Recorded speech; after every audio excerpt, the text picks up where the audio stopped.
Hello and welcome to the pod. I'm Nathan Fink. I'm Jolyn Drennan, and this is New Hampshire Family Now, a show about building family in the Granite State. Today in the podcast, Diane Hastings joins us to talk Lucy Fowlkes Breed and her legacy. Family Service Award winner Terri Clyde discusses volunteerism, and Friends of Aine co-founders Christine and David Phillips talk loss, love, and a pathway through grief. New Hampshire Family Now is brought to you by the New Hampshire Charitable Foundation. Since 1962, the Charitable Foundation has worked hand in hand with generous and visionary citizens to maximize the power of giving and support, collaborate, and lead innovative initiatives. Initiatives like New Hampshire Tomorrow, which is focused on making sure children and families have access to education, healthcare, and career pathways to ensure every family member thrives. To learn more about New Hampshire Charitable Foundation and all their initiatives, go to www.nhcf.org.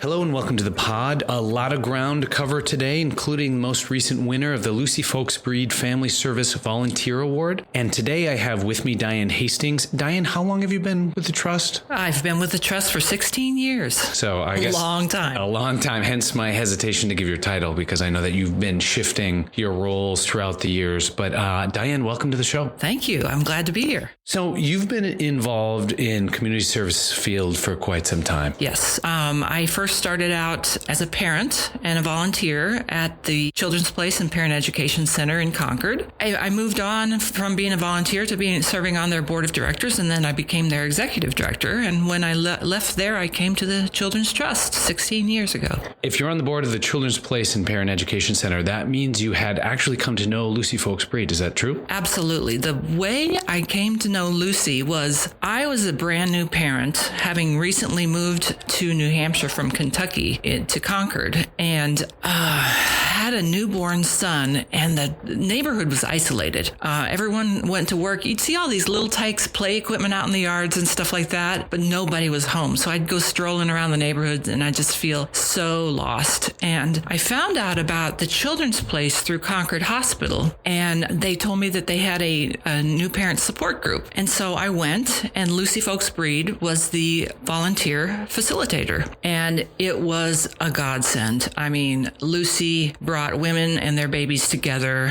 She led us through the trials and tribulations of parenting a newborn and infant. You know, we met other mothers. All of a sudden, you had a built-in support group. And to this day, I still am friends with a number of those women in that support group. It's just been wonderful. So how did the Lucy Fowlkes Breed Family Service Volunteer Award then come to be established and named? Well, so Lucy, not only was she a volunteer at the Children's Place and Parent Education Center, she was also a founding director here at the New Hampshire Children's Trust many years ago. The Children's Trust has been around for 36 years? 1986, I believe, was his... Oh, yeah. Anyway, she was a founding director, and then many years a board chair at the Children's Trust. And when she retired, they created an endowment in her honor. And from the endowment, the money from the endowment, Lucy requested that there become some type of recognition of people who volunteer for family service programs in a meaningful way. She just felt like that was an important thing. You know, she spent her life as a volunteer. You know, unfortunately, Lucy passed away a few years ago, but she spent her life as a volunteer, and she just felt that recognizing someone who volunteered in the family service field would be, you know, a wonderful thing to do. Well, it's funny because all these years later, you're still talking about her. You're still talking to the friends that you had established in those groups, and it's quite an impact. And this year, if I'm not mistaken, the winner of the Lucy Fowlkes Breed Family Service Volunteer Award is Terri Clyde. Yes, Terri is an amazing woman. A nomination was sent in by Jane Marquis of the Nashua Adult Learning Center. And Terri has been volunteering there for many, many years, probably 16 years or more. She first came to the Nashua Adult Learning Center to their Early Childhood Adventures program in 2004, when she had charge of her infant grandson, who she subsequently adopted. And he had severe special needs. And she became very involved with the program. You know, initially volunteered in their infant and preschool rooms and helped out the center in any way she could. Her nomination read that she was able to, had the ability to lift up even the fussiest or busiest day in their infant program. She was just a godsend. It's amazing, especially, as we know, when you came into this conversation about Lucy Fowlkes Breed, just isolation, being alone, having to deal with young children, it's challenging on the best day. You've got so many concerns and questions, and, oftentimes without groups like this, you've got no one to turn to. Yeah, exactly, Diane. And I can't wait to talk to her. And when we come back, we're going to have an interview with Terri, Clyde. So please stick with us. And Diane, thank you for coming on the show, short as it was. Sure, my pleasure. Thank you so much. This podcast was also brought to you by Family Support New Hampshire. Family Support New Hampshire is NH's coalition of family resource centers and family strengthening programs that exist to ensure Granite State families have access to resources so both caregivers and children can succeed, because supported families are strong families. To find a family resource center near you, visit www.fsnh.org. I'm absolutely thrilled to welcome Terri Clyde, who, among other things, is a volunteer at Nashua Adult Learning Center, a kinship caregiver, and the winner of the 10th annual Lucy Fowlkes Breed Family Service Volunteer Award. Terri, welcome to the show. Thank you. It's nice to be here. And congratulations on winning the Lucy Fowlkes Breed Family Service Volunteer Award. And I'm thrilled to be able to have you on. So congratulations on that. No, thank you so much. I'm very humbled by it. Having read your application, which was submitted by Jane over at the Nashua Adult Learning Center, I was absolutely stunned by many things that were included there, but you're having committed more than 15 years to volunteerism. And if I could ask, what compels you to be a volunteer and to continue to volunteer in your community? Because I feel that all families and all children have potential, that we all can do the best we can, and we just all need support. So if I can support someone, or my story can help one parent, that's all that matters. Yeah. And can you tell me a little bit about the work that you're doing and the volunteering that you're doing over at the Nashua Adult Learning Center? So at the Adult Learning Center, the early childhood program, we have had what we call Family Connections program. And it is basically a parent support group for parents of the Adult Learning Center's programs, all of their programs. And I have unofficially been their family and child advocate, and have worked with many families, helping them with different things, from, sitting with parents who are going to court, or just sitting with parents and helping them look over their IEPs for their children that are, school age, helping them find the resources that they might need for different things, from food banks to area agency help. And the other things that I have helped do is bring in different speakers to our program over the years. It really has been wonderful, because I've spoke with families that have been through the program, and the things that they have said, that how it has helped them just look at things differently. And it becomes quite a group of people who support one another and come up with ideas. And it's just been really good to see where people start at and where they end up at. In helping them kind of locate certain services, what I'm noticing a lot of times too is that you help them kind of engage or re-engage in their communities and find their feet and find their voice in their communities. And so I'm wondering, you just kind of mentioned like the transitions that people go through as they progress through that particular program. What are some of those transitions, and what do they look like? I have seen parents who come in and are very confused as where they need to go or who they can talk to for help, and just being able to sit there and listen to them a lot of times gives you an idea where they need to go. To see, I think of this one woman who was a single mom, and she, when she came to our program, she was pretty much scared of everything. And now she is a nurse in the community and is raising her daughter on her own and is doing fabulous. She was just even scared to take that first step, and just all the other ones that have done the same thing. One of the quotes that I've often heard is that, the first step is the hardest, but once you take that first step, the world or the community or your surroundings conspire to help you take additional steps thereafter. One of the distinguishing characteristics of Lucy Fowlkes Breed, for whom this award was named, was her ability to meet families where they're at. And I would love to know what that means to you. I think that's definite. We have to meet families where they're at. A lot of families, they just, they're struggling in all different ways. And to be able to be empathetic with that and to understand that, I think a lot of times if we can draw from our own experiences, that is helpful because, we could be in their place or they could be in our place, and to be able to understand that and empathize with that is very helpful, not be judgmental. And I understand that you also are a kinship caregiver in your own family. And I'm curious to know, how has kinship caregiving influenced your volunteerism and your advocacy that you're doing around, say, lack of case management or medical care for children diagnosed with mental illness? So for me, that is a huge reason that I'm doing a lot of the things I'm doing. I'll be perfectly honest. I was content to be in my medical executive assistant field and office management. And then along came this little boy who was my grandson, and we took him in at 6 months old. We adopted him at age 4, and he has a lot of mental health, a lot of developmental disabilities. So I think, that's where it began. I wanted to make sure that he had what he needed, because 17 years ago, there was no kinship programs. So I kind of just talked to anybody and everybody who would listen. I did work one time with a woman who was with what is now Waypoint Child and Family Services, and her and I tried to start a support group, but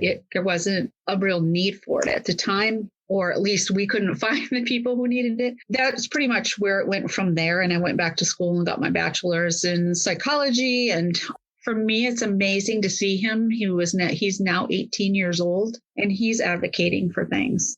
It's been a long journey, and it continues to be. And I now am also a kinship caregiver to another grandchild. So.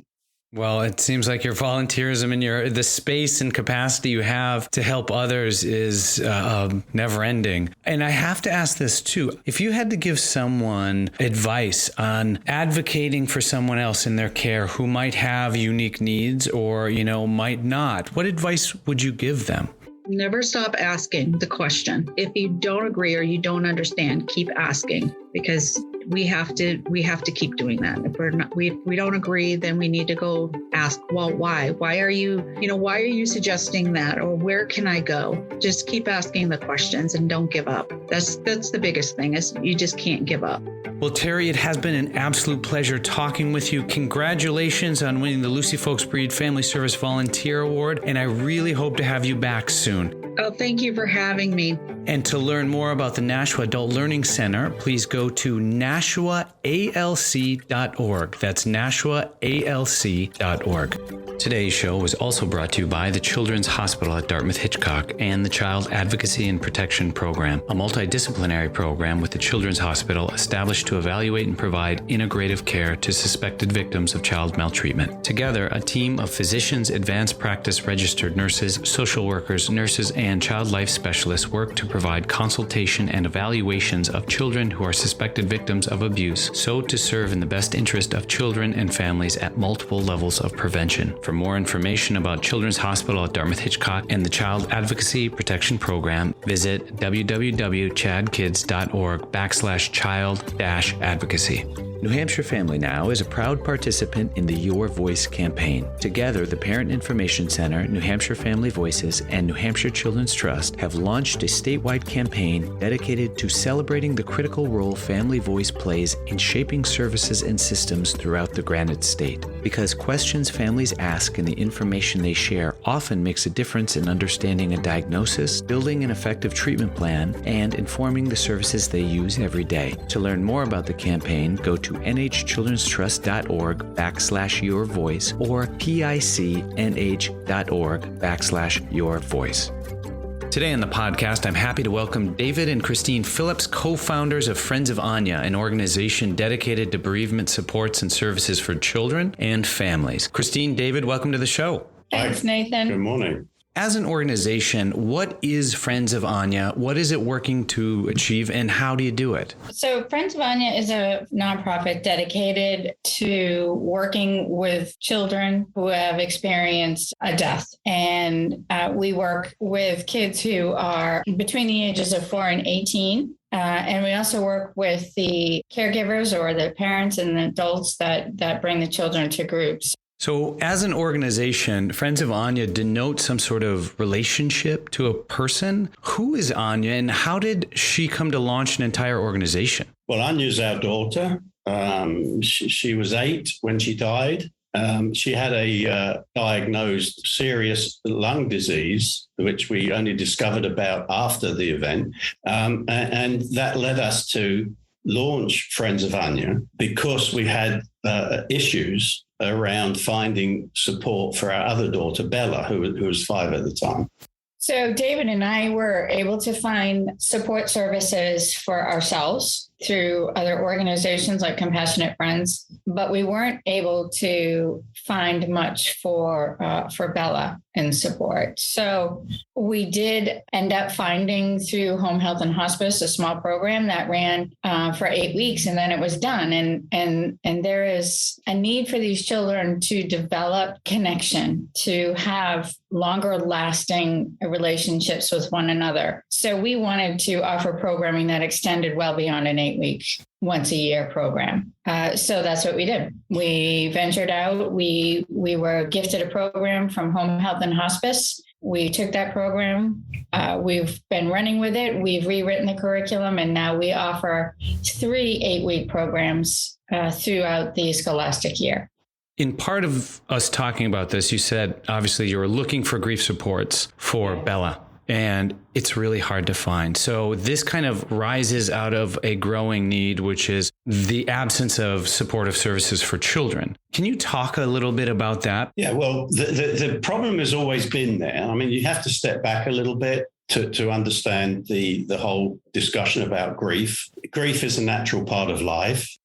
We all experience it. But for a child, it's a traumatic experience when somebody who's safe and close to them dies. Losing a sibling, a caregiver, a parent can turn their world upside down. And this, if it's not looked after, if it's not dealt with in a kind and compassionate way and an age-appropriate way, could surface major problems in later life. And research shows that. So this is a traumatic experience. And in addition to that, if, for example, a parent has lost a partner or a child, the surviving parent or parents is actually, for a significant period, absent, is gone, is in a bubble. And that can also have a huge impact on the child in that they see their parent now, instead of being a strong, stalwart support, is now no longer the same person. And so there's all sorts of impacts that flow from that.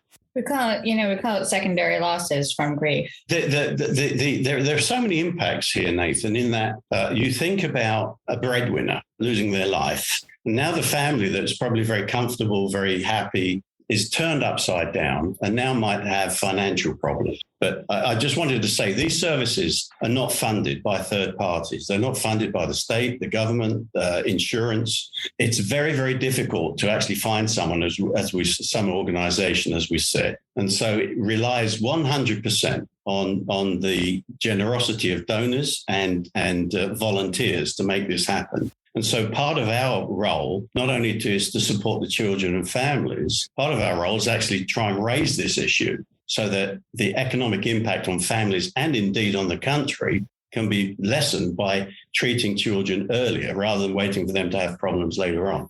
What we recognize here is adverse childhood experiences. That's what we're dealing with when we talk about child bereavement. It is an adverse childhood experience. And what we see in our kids is the effects of trauma. They are burdened by what has happened in their life. It's a complete disruption. You know, kids look to their adults for all kinds of modeling of behavior. And one of those things is the constant feeling of safety and support. And when they lose somebody in their home out of order like this is a complete space of uncertainty, a place of great worry, stress. You know, I mean, we can talk all about the amygdala and the fight or flight response in this case. This is a physical reaction. So we feel that putting kids together like this is giving them an opportunity to name what's happening, to navigate it, and to hopefully leave here after having spent time with their peers, to leave here with some skills that they can take as they move forward. Yeah. Obviously, grief is hard on anyone's, and yet as adults, we kind of have this larger toolkit. And it strikes me that as a society, sometimes we think about children as being these empty vessels that in some part are resilient because they're newer to the world, right? These pliable beings. And I'm, as a dad of two, I'm guilty of that too, thinking, no, it's fine. They don't understand that anyways because they lack some sort of, say, mechanism to understand what is happening. But they do understand. They do understand.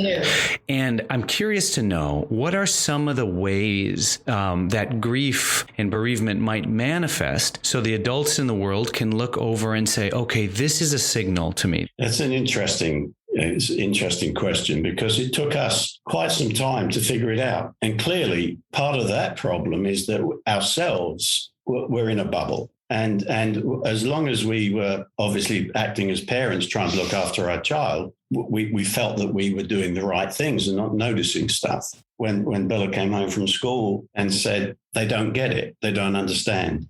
And I think, Christine, you can talk more to that. Yeah, I mean, we were fortunate, right, that Bella was able to verbalize how she was feeling.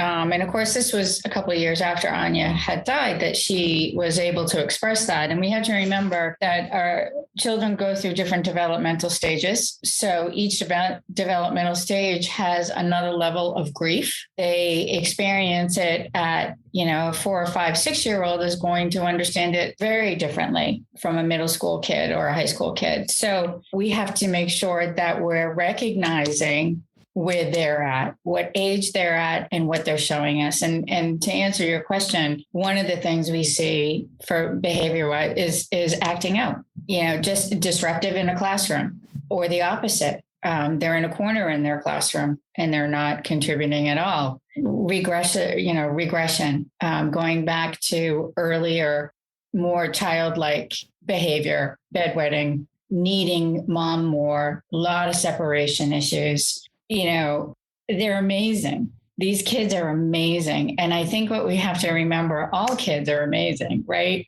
But the main thing is children aren't born with resiliency, I don't believe. We have to build that. This is a platform for us to be able to help them build on that resiliency, particularly when their infrastructure has just been turned upside down. Yeah. When they don't have that resource at home like they used to. And so that's something that we feel really strongly about here, is being able to help them build on that foundation of resiliency. But you said something interesting there, Nathan. They feel this. They are fully aware of what's taken place. I think that's something that we forget. We say, oh, the little one whose father died is playing with his friends in the corner, so he's fine. But that's his response in that moment. It doesn't mean he's not feeling what's happening and not taking note of what's going on around him, because they clearly do. And they're internalizing all that. And there's a lot of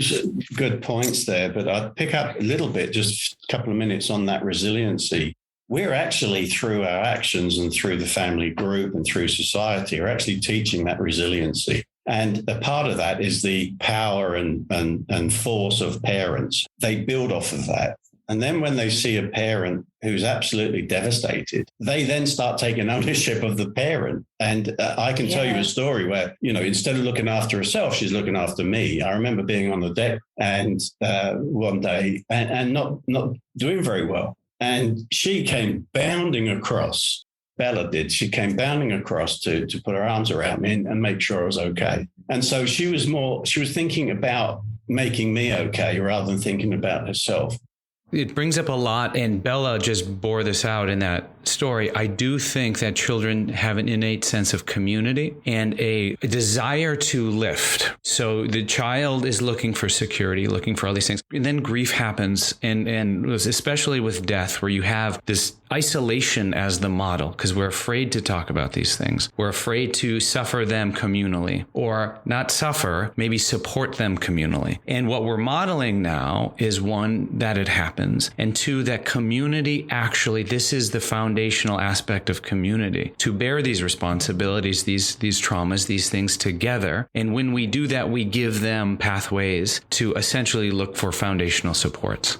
So what you've just said is I absolutely agree with you wholeheartedly. And that is why we use the model we use, which is peer-to-peer support. That's community. That is giving these children an opportunity to sit in a space where they don't feel alone, where they can help one another, they can solve things together. And I think some of this it's really, really important that we understand the connection of peers, what it means to be together in these situations in grief. So your point is incredibly well taken. Yeah, it is community. It is difficult to explain, or at least it's difficult for me to explain because I'm not an expert. But I do say I'm an expert in my own grief. And so I understand how other people might feel. And when you're in a room with other parents who've lost a child, you immediately feel at peace, comfortable, that you don't have to explain anything. They know precisely how you feel. You don't have to preface anything with the story. It's difficult to explain. The interesting thing about the kids, I mean, there's so many things, but they physically show us what this program means to them by coming in with slumped shoulders, sometimes just completely nonverbal. And other times they're thrashing in a room and they can't get along with others and whatnot. But after a couple of sessions, these kids come into this house with excitement.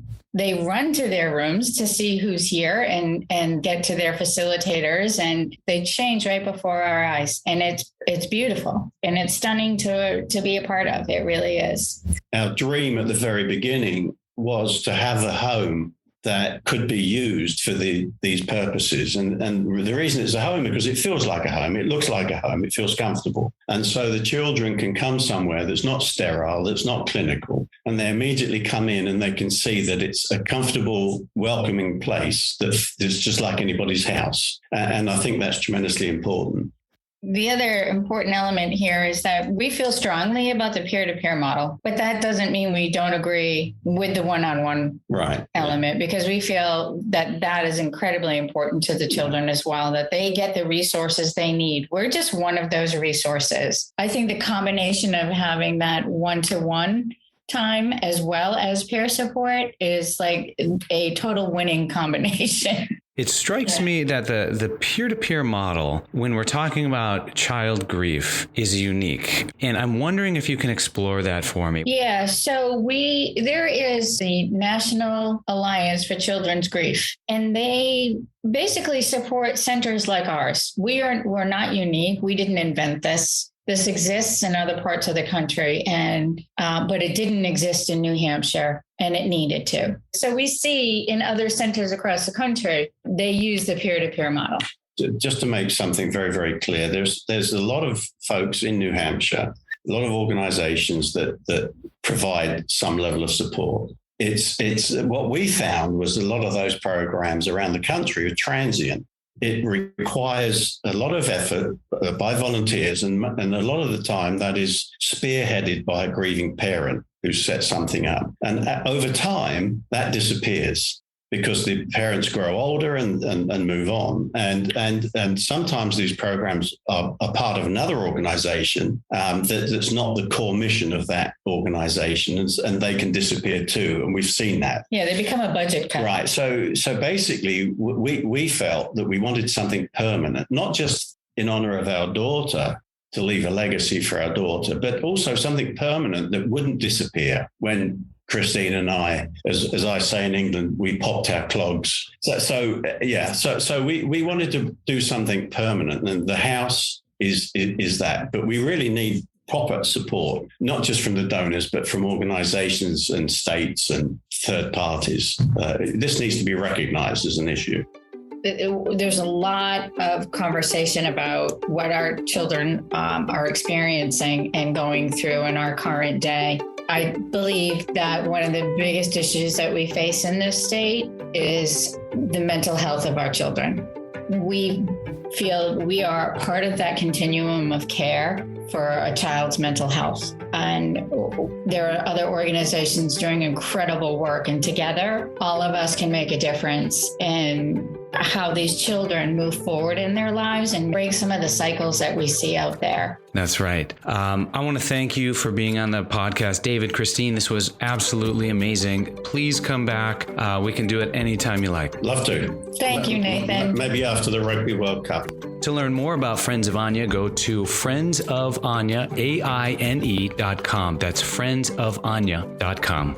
Many thanks to New Hampshire's Office of Social and Emotional Wellness for sponsoring this podcast. Started within New Hampshire's Department of Education, the Office of Social and Emotional Wellness consolidates policy development and implements projects and programs that are focused on health and wellness with an emphasis on behavioral health of all students, youth, and families. To learn more about the Department of Education and its many programs and approaches, visit www.education.nh.gov. New Hampshire Family Now is listed on Apple Podcasts, Spotify, Google Podcasts, Amazon Music, Stitcher, iHeartRadio, and more. Listen wherever you get your podcasts or ask your smart speaker to play New Hampshire Family Now.